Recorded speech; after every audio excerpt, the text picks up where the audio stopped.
Hi, movie show recaps here. Today I'm going to explain a 2017 science fiction film called Gerald's Game. Spoilers ahead. Watch out and take care.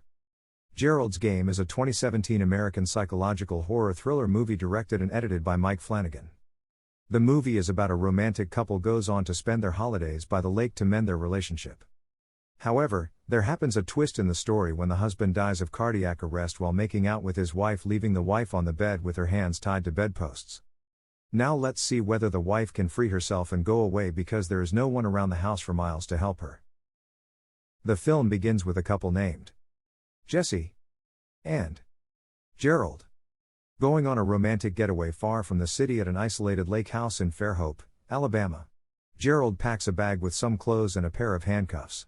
For some time, their relationship has not been good, and to mend it, Gerald is taking her wife to delight her. While on their way to the lake house, a dog appears before their car, preying on a dead bird in the middle of the road. Immediately, Gerald pulls over the vehicle before they hit the dog and blows his horn to scare it away.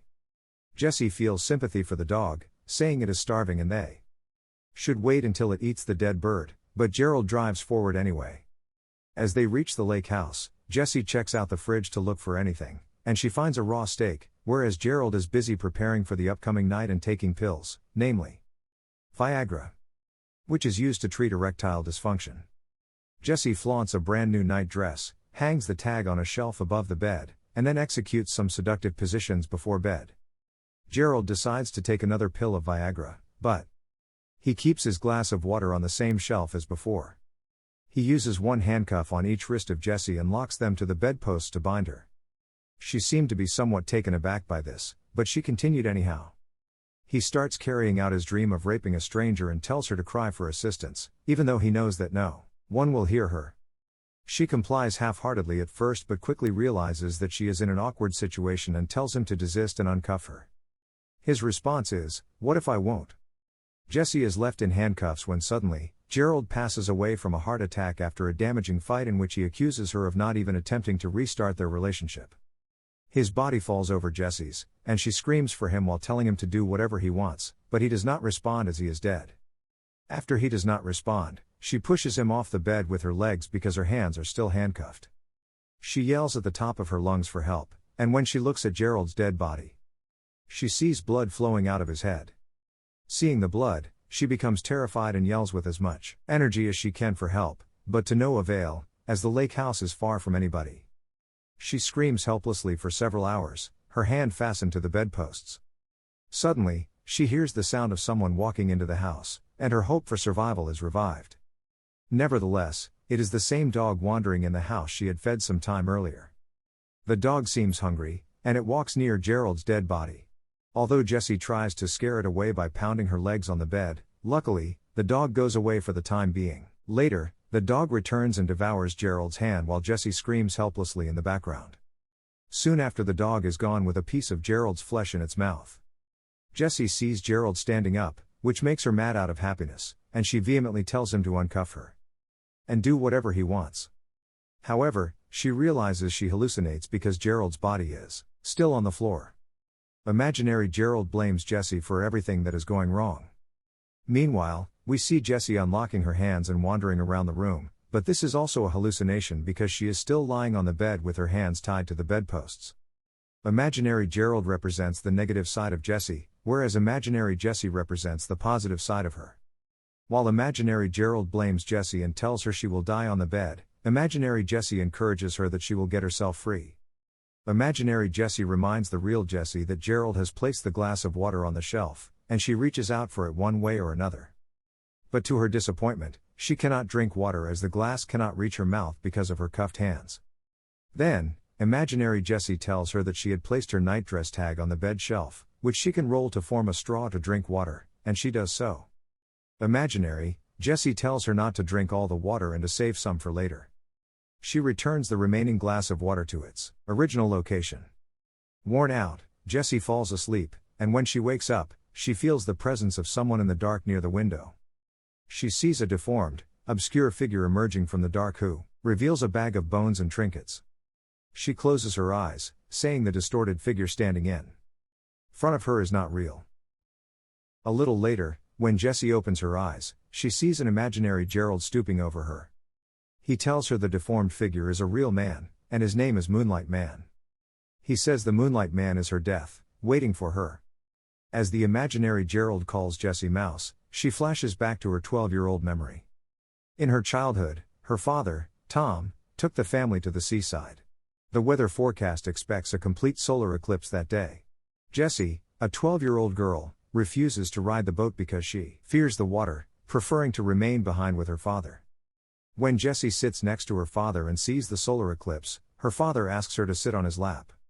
Her father masturbates to her without touching her while she sits on his lap, staring straight at the solar eclipse. When she questions her father about what he is doing, he keeps telling her to look straight at the solar eclipse. This incident makes her life a trauma, and she cannot overcome it. Pretending to be ashamed of his inhuman act, Tom makes Jessie believe it was all her mistake and not his.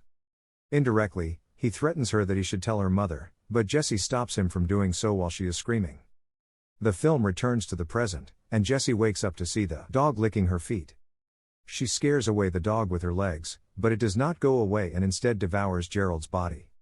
Imaginary Gerald comes again, and he tells Jessie that the dog will eat her later because she will become too weak to scare the dog away.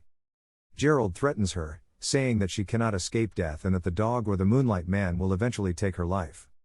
Meanwhile, the imaginary Jessie comes, and she encourages the real Jessie by saying the Moonlight Man is her imagination, not a real man. Showing her the footsteps made by blood next to Gerald's body, the imaginary Gerald tells her the Moonlight Man is real. Imaginary Jessie tells her that she never fought back in her life, which is her big mistake. She says she married a man older than her and cheated on her while pretending to be in business meetings. Although Jessie knew this, she never inquired about Gerald's late-night meetings. Jessie learns from her memories that blood is slippery, and if she cuts her wrist, she can free her hands. Imaginary Gerald stops her from slitting her wrist because if she does, she will bleed to death.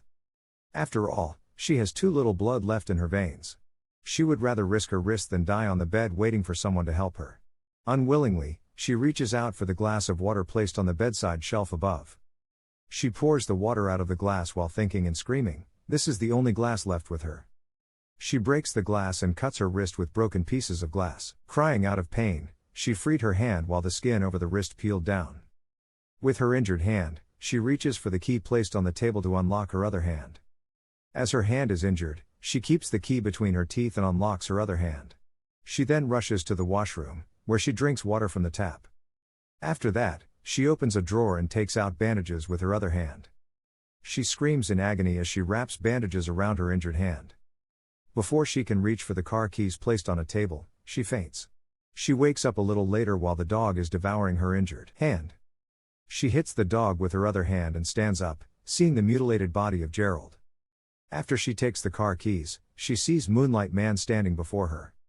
She approaches him, places her ring in his bag, and drives away. Before she goes away in the car, she sees an imaginary Gerald waving at her. She has become too weak to move, she narrowly escapes a car accident, and she keeps on encouraging herself. While driving the car, she hallucinates and sees, through the rearview mirror, the Moonlight Man sitting in the back seat. The Moonlight Man whispers something into her ear from behind, and she hits the car on a tree, causing herself severe injuries. Fortunately, she sees a couple of people with torches in their hands and blows the vehicle's horn to draw their attention. There is a house where her car met with an accident. She opens the car window and tries to go toward the people, but her body lacks enough strength to go forward and faints. The scene now shifts to 6 months later, when Jessie is sitting on a table and wearing a black glove on her right hand. She pulls some pages from the drawer and writes something to her 12-year-old self. Meanwhile, she says nothing to the police about those nights at the lake house. She gets Gerald's insurance money, which opens a foundation for victims of sexual abuse. Although her life had improved, before she went to sleep at night, the Moonlight Man still appeared before her. One day, when Jessie is reading a newspaper, she comes across a story about a serial killer who digs graves, steals bones and jewels, and has sex with dead male bodies. The police also learned during the investigation that the killer also killed his sister and her husband, and he was apprehended while eating a man's ear.